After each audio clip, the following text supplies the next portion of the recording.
观众朋友您好，欢迎收看欧洲卫视双语快讯，我们带您一起直击当下热点新闻。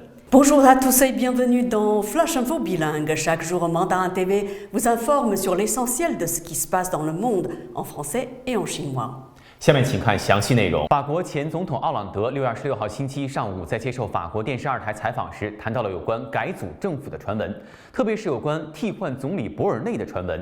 奥朗德说，他现在经历的事情很残酷。值得一提的是，马克龙设定的100日期限已经接近尾声，博尔内也经历了有改组传闻的时期，但有关替换总理的传闻已经持续了6个月。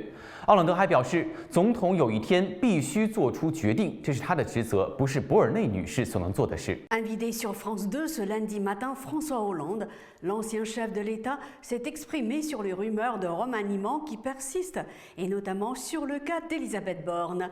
C'est cruel ce qui lui arrive, a-t-il déclaré. Pour rappel, les 100 jours fixés par Emmanuel Macron approchent de la fin. Elisabeth Borne a connu des périodes où il y avait des rumeurs de remaniement. Mais concernant la première ministre, François Hollande tranche. Cette rumeur, elle dure depuis combien de temps ? 3 mois, 6 mois, il y a un moment où il faut prendre une décision. Ce n'est pas Madame Borne qui peut la prendre, c'est le président de la République. 据《费加罗报》的报道，家乐福集团表示，其法国总部很有可能在自愿的基础上解雇979名员工。这一决定不涉及家乐福集团在巴黎郊区埃松省和诺曼底大区的超市和仓库。家乐福集团还向员工工会介绍了其总部的新组织结构，并且保证解雇数不超过979人。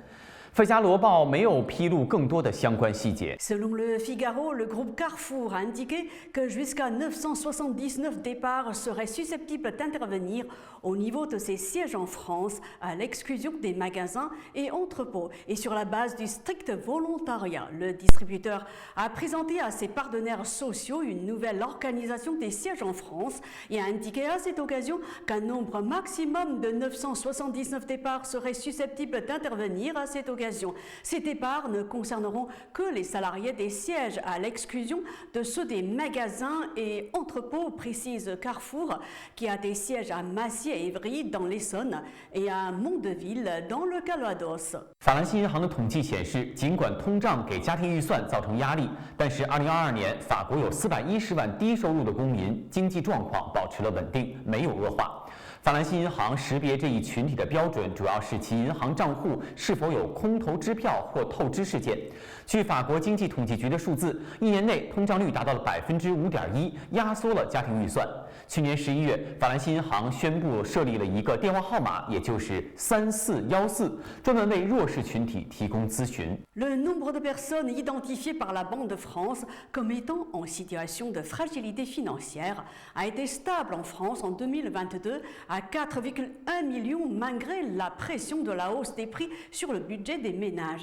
Les banques appliquent toute une série de critères pour identifier cette population, basés notamment sur des incidents bancaires, chèques sans provision découverts. Il faut dire que le retour de l'inflation en France, mesuré à 5,1% sur un an au mois de mai, selon l'INSEE, comprime le budget des ménages.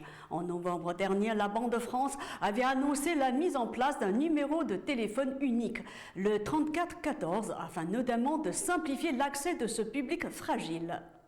以上就是本期双语快讯的全部内容。更多资讯，请关注欧洲卫视 YouTube 频道及微信视频号。感谢您的收看，咱们下期节目再见。C'est la fin de cette émission. Merci à vous de l'avoir suivi. À bientôt sur Mandarin TV.